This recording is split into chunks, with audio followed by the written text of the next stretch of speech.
As we think about the way that the brain takes in information from other people, it takes it in from three sources: the words themselves, the tone of voice, and the body language that we perceive. The question is, how much information are we ascribing to each one of these three areas? According to work by Albert Mehrabian, who's a professor emeritus at UCLA in psychology, we only ascribe 7% of all of the meaning that we take in to the words themselves. 38% is ascribed to tone of voice, 55% is ascribed to body language. So the question remains, what happens if we get rid of that tone of voice and body language in something like an email?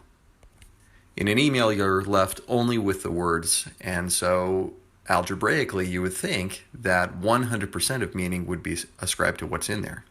It turns out that 7% remains exactly where it is. Our brains are hardwired to interpret information that way. So now the question is, where does that other 93% of meaning come from? And it turns out it comes from two places, both of them internal to the brain. One of them being mood, the other being mental models. So to describe what's going on with mood, I want to tell a quick story. I used to be a project manager with a construction company, and we were working on a massive project that had taken us years and years, and we had a piece of proprietary software that we would track progress in.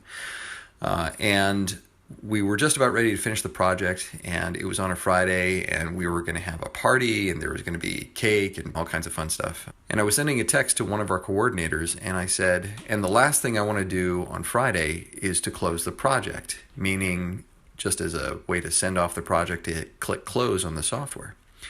Well, she wrote me back this text that said, well, if the last thing you want to do on Friday is to close the project, you shouldn't have pushed us so hard. Whereas I wrote back a text message and I said, what's all this about? And that set off a string of text messages back and forth. And finally I got on the phone and I found out that she had actually been in a car accident that day and it had thrown off her mood. And the way that she had read my text was not at all in the way that I'd intended it. The other thing that fills in that 93% are what's called mental models. These are the images and the beliefs that you form about the sender of the email. So I want to tell a quick story about my friend Ed. Ed is a really good guy. He tells it to you just like it is. Unfortunately, Ed's boss didn't really think much of Ed. And one day, Ed's boss sent Ed an email, and Ed, seeing that it was something important, went ahead and forwarded it on to the rest of Ed's team.